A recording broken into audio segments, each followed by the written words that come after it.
Hello everyone, it's Fred again from Notes of a Nomad. I think it's video number 51. Last video I told you I was selling mini computers, prime mini computers. And the last couple of years I spent in South Africa, probably 83 to 1985, I was selling SAS software for SAS Institute. Or not for them, it was another agency called Decision Support Services. Two fellows that I had worked with at Control Data went and started their company, got the agency for SAS software. Now, SAS software, for most people, probably don't ever heard of it. It is an analytical software. Most large Fortune 500 and companies around the world use it. It is the largest privately held software company in the world, selling over $3 billion worth of software every year. It employs now around 14,000 people around the world, this company. And it is managed since 1976, when it started, from 4 people who worked at the University of North Carolina, I believe, used to do research there, developed this software product, and then started on their own. The 4 people, now there's 14,000. And James Goodnight is the fellow. It's a fascinating company.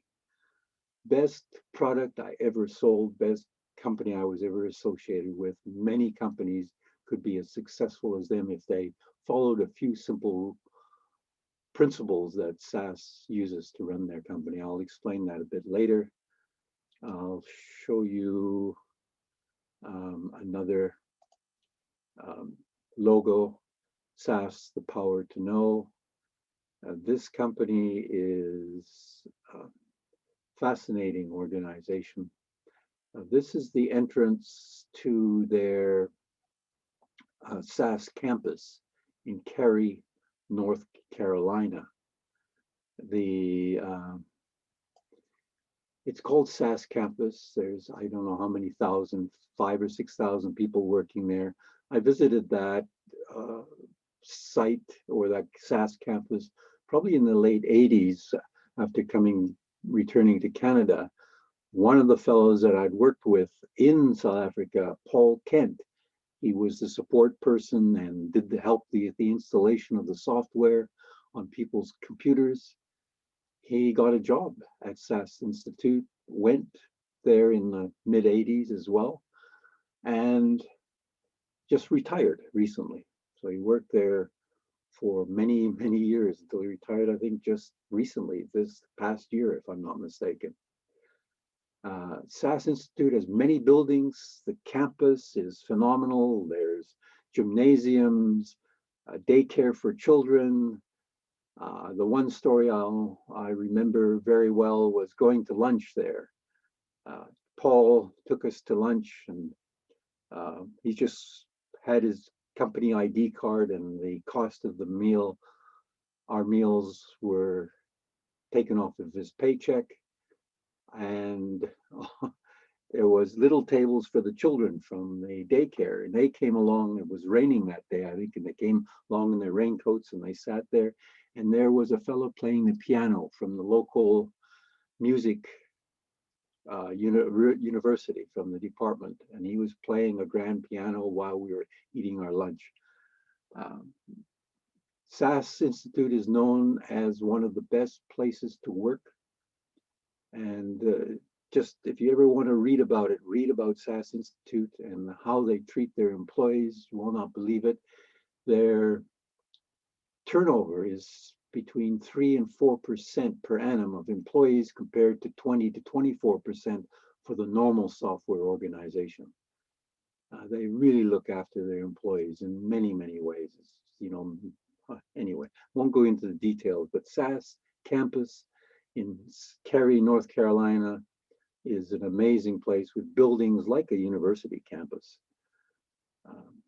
So that is, and the reason for that is the man, James Goodnight, who is a multi-billionaire because of this.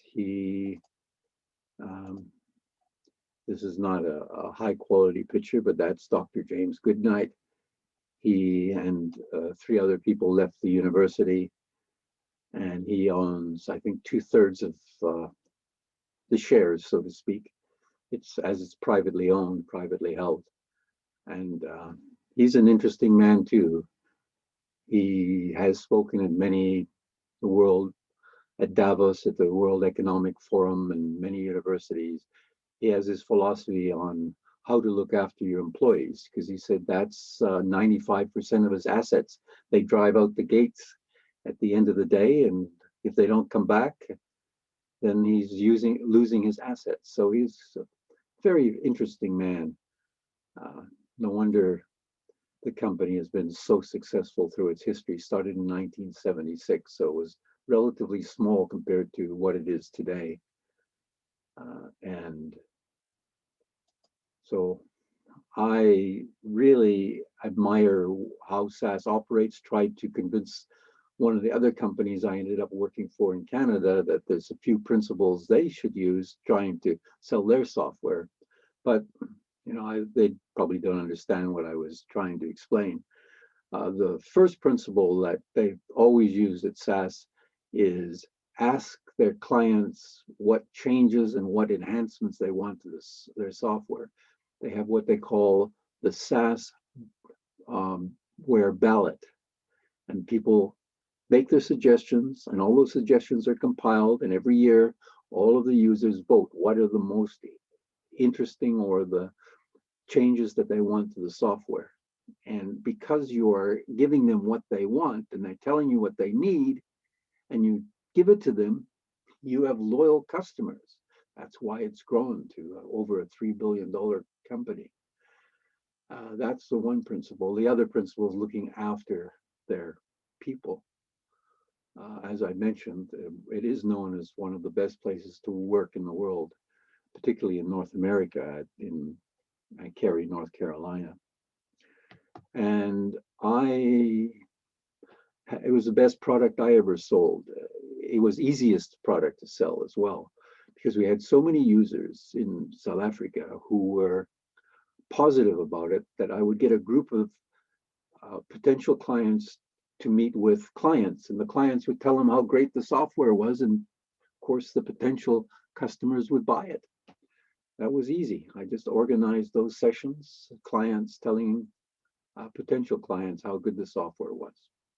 And apparently with that, the couple of years I was there, there was two partners who had been at Control Data. They said I helped make them millionaires because of that. Now, Decision Support Services, which was the agency that I worked for in South Africa, no longer exists. They were bought out by SAS Institute, and SAS has two offices now in South Africa, one in Johannesburg and one in Cape Town.